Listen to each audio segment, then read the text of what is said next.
पाकिस्तान फ़ज़ाई बरतरी में रोज़ाना कोई ऐसी ख़बर ज़रूर देता है जिससे दूसरे मुल्कों को शायद कुछ ऐसी गोलियां जो लूज़ मोशन से बचाएं खानी पड़ती होंगी, क्योंकि कान इस वक्त दुनिया का जदीद तरीन तैयारों में शामिल है और इसको 5th जनरेशन का तैयारा कहा जाता है, जिसमें सुपर क्रूज़ की सलाहियत भी मौजूद है। ना सिर्फ ये जहाज़ आएगा बल्कि एक हेलीकॉप्टर भी जो है फ़ैसला हुआ है कि वो भी तैयार किया जाएगा, जो कि पाकिस्तान में ही असम्बल किया जाएगा और उसके बहुत सारे पुर्जे और बहुत सारे सिस्टम जो हैं वो भी पाकिस्तान ही डेवलप करेगा, यानी उसको फिर किसी की भी ज़रूरत नहीं रहेगी। ये मुश्तरका एक मंसूबा है जिसके तहत एक इस्लामी ब्लॉक का अपना सुपरसोनिक जहाज़ जो है वो तैयार किया जाएगा, जिसको आप सुपर क्रूज़ कह लें, जिसकी जो सलाहियत जो है F-35 जिसको भारत बाहर से ख़रीद रहा है, वो जहाज़ हमारे पास अपना होगा। बिस्मिल्लाहिर्रहमानिर्रहीम, बोलते कालम के साथ मैं आमिर रज़ा खान। और सुपर क्रूज़ की सलाहियत वाला जहाज़ जो है, हवाई जहाज़ जो जंगी जहाज़ है, वो पाकिस्तान में बनेगा। इसको अगर मैं इस्लामिक सुपर क्रूज़ जहाज़ कहूँ तो गलत नहीं होगा। जी हाँ, बिल्कुल पाकिस्तान और तुर्की के मबैन एक मुआहदा तय पाया है, जिसके तहत कान जो उसका बेहतरीन त्यारा है उसकी टेक्नोलॉजी जो है पाकिस्तान में आहिस्ता आहिस्ता जो ट्रांसफ़र की जाएगी और जिसके बाद यही जहाज़ जो है पाकिस्तान में बनेगा। पाकिस्तान फ़ज़ाई बरतरी में रोज़ाना कोई ऐसी ख़बर ज़रूर देता है जिससे दूसरे मुल्कों को शायद कुछ ऐसी गोलियां जो लूज़ मोशन से बचाएं खानी पड़ती होंगी, क्योंकि कान इस वक्त दुनिया का जदीद तरीन तैयारों में शामिल है और इसको 5th जनरेशन का तैयारा कहा जाता है, जिसमें सुपर क्रूज़ की सलाहियत भी मौजूद है।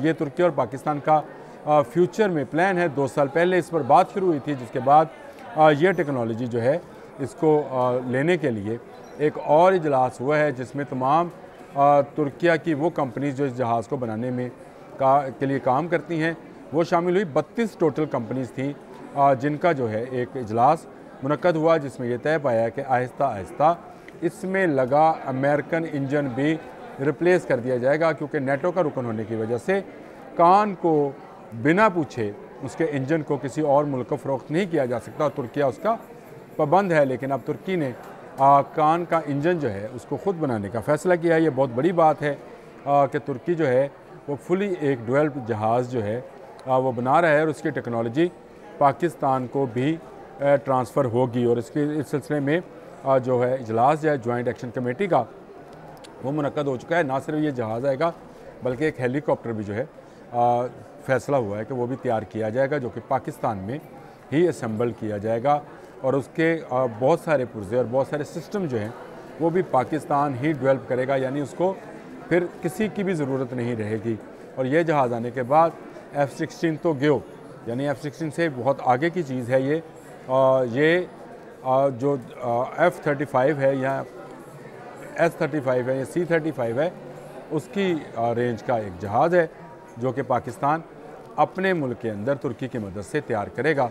कान इसका नाम है और इसमें एरोस्पेस एंड टेक्नोलॉजी और तुर्क डिफेंस इंडस्ट्री सेक्रेटेरिएट ने मिलकर इस इजलास का इनेकाद किया, जिसमें तमाम 32 कंपनियों ने शिरकत की जो कुछ ना कुछ बनाती है। इसमें पाकिस्तान की कंपनीज भी शामिल है और तुर्किया की कंपनी भी शामिल हैं। इस इजलास में ये भी फ़ैसला हुआ कि अज़रबैजान और सऊदी अरब और पाकिस्तान भी जो है इसमें सारी इन्वेस्टमेंट का करेगा। ये फ्यूचर जहाज़ है जी।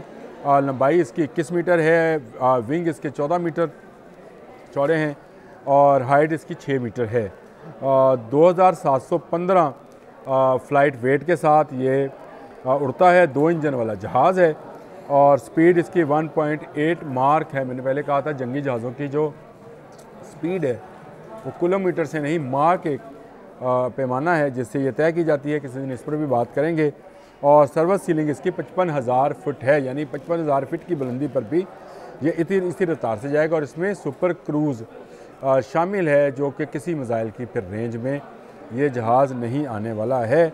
और इसमें 4 एयर टू एयर मिसाइल हैं और 2 इसके एयर टू सरफेस मिसाइल जो कि बहुत ही ज़बरदस्त मिसाइल जो जदीद तरीन है वो इसमें फ़िट किए जा सकते हैं। और इसमें और बहुत सारी जिस तरह से स्क्रीन माउंटेड इसमें और हेलमेट माउंटेड उसमें जो है चीज़ें शामिल हैं, जो क्या जहाँ पर सारी चीज़ें सामने आती हैं। और सबसे ख़ास बात इसके वो रडार हैं जो दुश्मन के हर रडार को नकारा बनाना जानते हैं। ASI रडार जिनको बोला जाता है, और इसमें ये सलाहियत भी है जहाज़ के अंदर कि अगर विजिबिलिटी कम हो, यानी धुंध और बादल या इस तरह की कोई विजिबिलिटी हो, तो इसके रडार और ये ख़ुद भी उसमें ऑपरेट कर सकता है।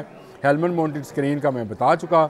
F-35 की तरफ इलेक्ट्रो ऑप्टिकल टारगेट सिस्टम से ये लेस है, जदीद तरीन है। ये F-35 में भी ये सिस्टम मौजूद है, लेकिन तुर्की के कान जहाज़ के अंदर भी ये मौजूद है। तुर्की ब्लॉक बिल्डिंग के तस्वर से तैयार हो रहा है, यानी ये तुर्की में ही सारा का सारा संभल होगा। मैंने आपसे बात की कि इसमें अभी तक जनरल इलेक्ट्रिक का इंजन इस्तेमाल होता है, जो कि अमेरिकन कंपनी है, लेकिन अब तुर्की ने यह फ़ैसला किया है कि कान को आलमी मार्केट में बेचने के लिए वो पाकिस्तान के साथ मिलकर ये मुश्तरका मंसूबा जो है उसको पाया तकमील तक पहुँचाएगा, और इंजन भी वो खुद ही डेवलप करेगा। लाजमी बात है कि जनरल का इंजन जो है उसको वो किसी दूसरे मुल्क में नेटो का मेंबर होते हुए नहीं बेच सकता, इसलिए उसे मुकामी तौर पर ही तैयार किया जाएगा और पाकिस्तान में इसके बहुत सारे सिस्टम्स और बहुत सारे रडार्स जो हैं उनको बनाया जाएगा। यानी ये मुश्तरका एक मंसूबा है जिसके तहत एक इस्लामी ब्लॉक का अपना सुपरसोनिक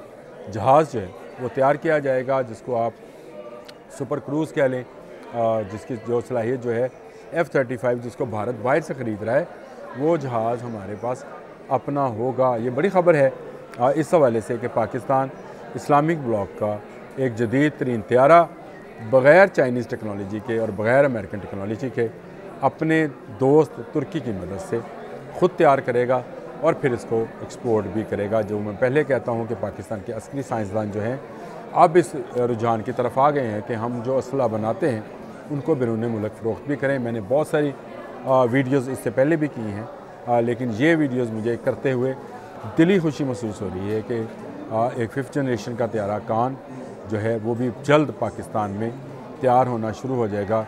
F-17 की धूम पहले से है, JF-17 की धूम पहले से है थंडर की, अब ये कान की धूम भी सारी इस्लामी दुनिया में गूंजेगी, और इसमें हमें ज़रूर सऊदी अरब की भी मदद लेना चाहिए, क्योंकि ये बहुत ज़्यादा पैसों का मामला है। लेकिन सऊदी अरब खुशदिली से करेगा, क्योंकि पाकिस्तान अगर ये जहाज़ तैयार करने में कामयाब हो गया तो कोई मुकाबल नहीं होगा ख़ित्ते में दूर तक, बल्कि बहुत दूर तक। आज के लिए इतना ही। अल्लाह हाफ़िज़।